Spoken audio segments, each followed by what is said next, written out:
Assalamualaikum warahmatullahi wabarakatuh.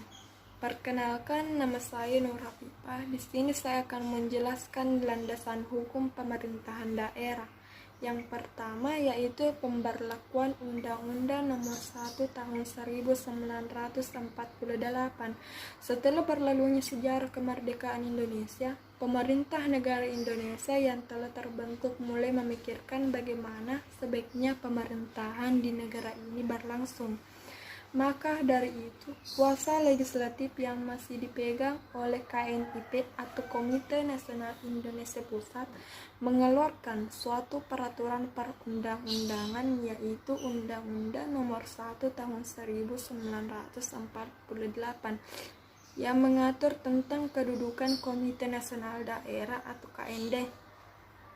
Komite ini dibentuk dalam rangka mempersiapkan pemilihan umum KND terdapat pada beberapa tingkatan daerah, yaitu kabupaten, kota, dan keresidenan. KND diharapkan menjadi BPRD atau Badan Perwakilan Rakyat Daerah yang setara dengan DPRD pada saat ini. Di dalam undang-undang ini juga ditentukan bahwa 5 orang dari KND menjadi badan eksekutif yang bersama dengan kepala daerah menjalankan kewajiban untuk mengatur rumah tangga di daerahnya.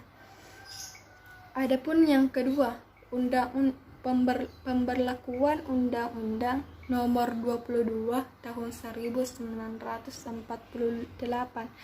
Gentingan situasi politik karena adanya agresi militer terhadap Indonesia yang dilakukan oleh Belanda memberikan beberapa pengaruh kepada negara ini. Salah satunya yaitu disahkannya Undang-Undang Nomor 22 Tahun 1948 yang mengatur tentang pokok-pokok pemerintahan daerah bagian Jawa, Madura, Sumatera, dan Kalimantan. Di dalam undang-undang ini dicantumkan ketentuan bahwa segala urusan rumah tangga daerah diselenggarakan oleh pemerintah daerah, dan apabila terdapat urusan yang belum diatur oleh pemerintah pusat atau pemerintah yang lebih tinggi wewenangnya dapat diatur oleh pemerintah daerah. Ketentuan ini merupakan awal dari berlakunya otonomi daerah. Adapun yang ketiga yaitu pemberlakuan Undang-Undang Nomor 44 Tahun 1950. Undang-undang yang mengatur mengenai pemerintahan daerah di Indonesia yang selanjutnya yaitu Undang-Undang Nomor 44 Tahun 1950 yang mengatur perihal terkait pokok-pokok pemerintahan daerah bagian Sulawesi, Maluku, dan Nusa Tenggara. Undang-undang ini merupakan pengaturan lebih lanjut dari Undang-Undang Nomor 22 Tahun 1948. Sejatinya undang-undang ini lebih dikenal dengan istilah Undang-Undang Negara Indonesia Bagian Timur. Undang-undang ini diberlakukan pada tanggal 15 Juni tahun 1950. Dalam undang-undang ini disebutkan bahwa terdapat 3 tingkatan daerah otonomi di wilayah negara Indonesia bagian timur, yaitu daerah tingkat 1, daerah bagian tingkat 2, dan daerah anak bagian. Secara sengaja undang-undang ini ditetapkan dalam rangka sebagai salah satu upaya menjaga keutuhan Negara Kesatuan Republik Indonesia.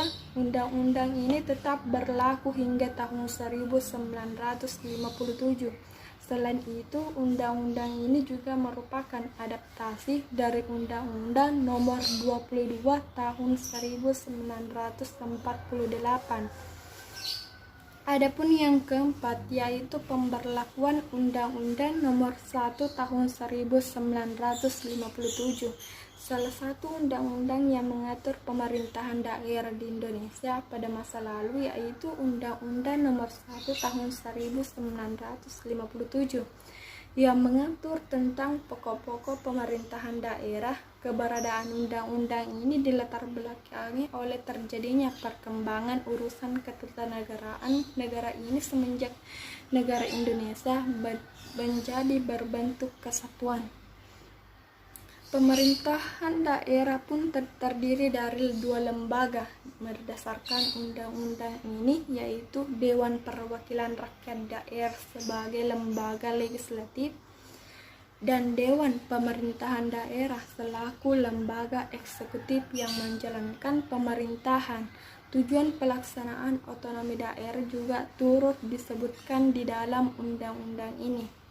Adapun yang terakhir yaitu pemberlakuan Undang-Undang Nomor 6 Tahun 1959. Adanya Dekret Presiden 5 Juli tahun 1959 yang merupakan salah satu ciri demokrasi terpimpin turut melahirkan perubahan dalam aspek ketatanegaraan di tanah air.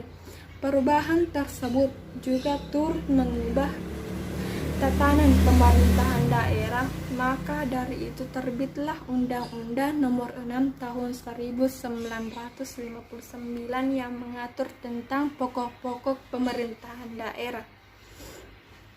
Di dalam undang-undang ini disebutkan bahwa pemerintahan daerah terdiri dari kepala daerah, sebagian lembaga eksekutif, dan Dewan Perwakilan Daerah sebagai legislatif. Disebutkan pula bahwa pemerintah daerah memiliki hak dan kewajiban untuk mengatur urusan rumah tangga daerahnya.